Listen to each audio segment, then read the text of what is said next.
Coach's log, day number 54, Friday, May 8th. Friday? Oh shit. It's Friday. It's Friday. Hey, Friday, people. Woo! Alright, here's what we got today. Quick intro, then the demo videos, and then stay tuned at the end if you're looking for modifications and or descriptions. So, upper body strength, we are going to superset, kind of, single arm Z presses and single arm upright row. So obviously I'll demonstrate in a second. On go, you're going to do a max set of one arm and then a max set of the other arm. 2 minutes in, a max set upright row, max set upright row. All right, we're going to do 3 rounds each. Now, because we're doing them single arm and we don't want to be walking around like this for the entirety of our life, as you're warming up, figure out which arm you think is going, or shoulder you think is going to be stronger, and let's do that 1 second to the tune of whatever the weaker side is able to accomplish. All right. Theoretically, they should be the same strong, weak shoulder for both of these movements.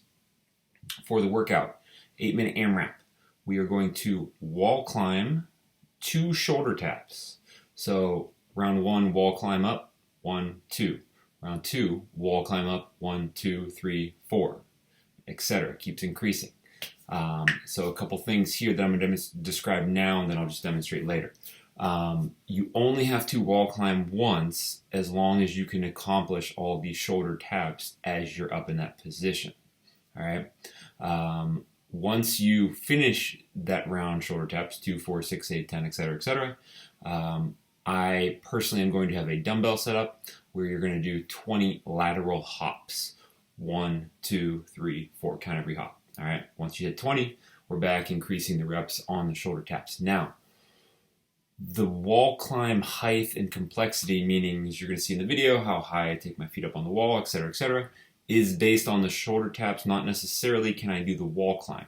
If you can do the shoulder taps in that position, then obviously we're good in the wall climb being to that position. But if we can't do the shoulder taps, then we need to modify down the wall climb. All right, so to review, in case you don't want to go ahead and watch more video, every 2 minutes, 3 rounds each, we're going to do max effort both arms as a single arm, Z press, and then on the next 2-minute window, max effort both arms as a single arm upright row. 4 reps. So whatever weight you guys have, use. If you have multiple weights, I would like you to set this for something in the 5 to 10 rep range. And then for the workout, 8-minute AMRAP, wall climb to 2, 4, 6, 8 total, shoulder taps, and 20 lateral jump overs in between.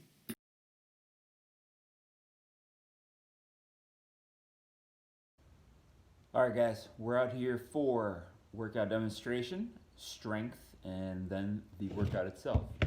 So to review, strength is going to be every 2 minutes times 3 each. I'm going to do a max effort set of right and left Z press and a max effort set the next 2 minutes of right and left upright row, single arm.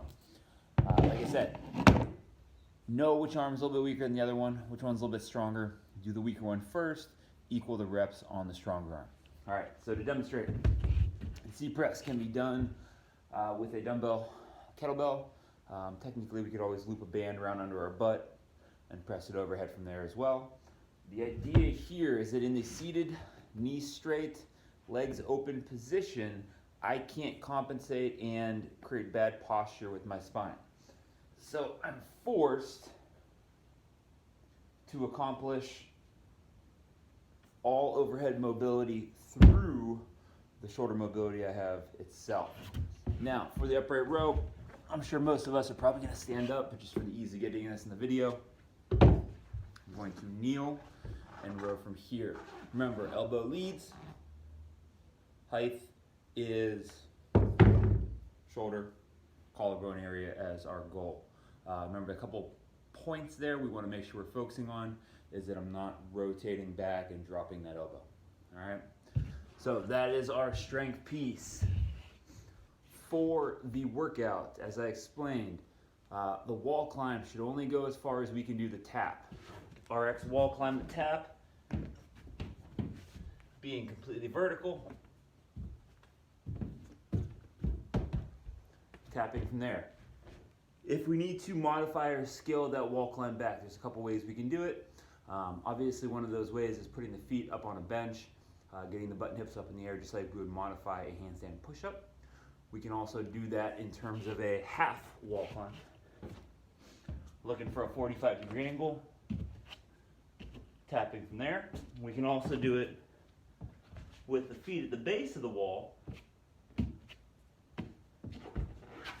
creating that upright hip position, that pike position, similar to how we would on a box or bench, modifying our handstand push-ups. All right, and then the lateral hop, super simple. In my scenario, I'm going to take a dumbbell, set it on the ground, and just hop over it side to side.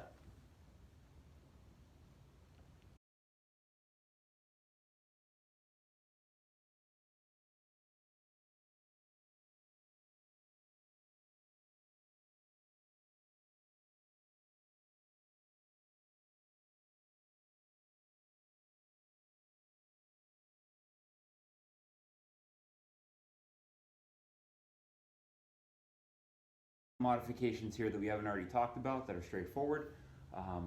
Two of which are going to be if I only have a barbell or if I only have a band. All right, so barbell, Z press is pretty much the same thing. We're just not really going to be able to do anything single arm unless you have a way of taking the weight, strapping it into a press single arm. You might be able to take your barbell weight and do an upright row single arm, but let's say for the sake of argument we're going to do it bilaterally. I'm going to take the bar here, press up overhead through, and back down into position. Mechanics are pretty much the same. The only real difference there is going to be that you're now forced to be on that same plane, that same position, because we're holding onto the bar, as opposed to the freedom in the elbows and the rotation of the wrist. All right. If I only have a band, I'm going to take the band, sit into it, and tuck it under my butt. Now, we can do single or two arms at a time with this, depending on the tension of the band. If I can get enough tension to do it single, that's an option. If I cannot get enough tension to do it single, then I can take some of that tension away or increase it by spreading the band out with my hands and using both arms at the same time. Now, if we're transitioning to that upright row, we've talked about this before with the band. Foot on the band, upright rowing from there. If I need to take some slack out of the band and increase the tension, I simply step on the band with 2 feet. All right, and then same thing as you guys have probably almost all done before in terms of the upright row with the barbell. Again, leading with the elbows, try not to roll. Posture mechanics, pretty much the same thing. 2 hands versus 1.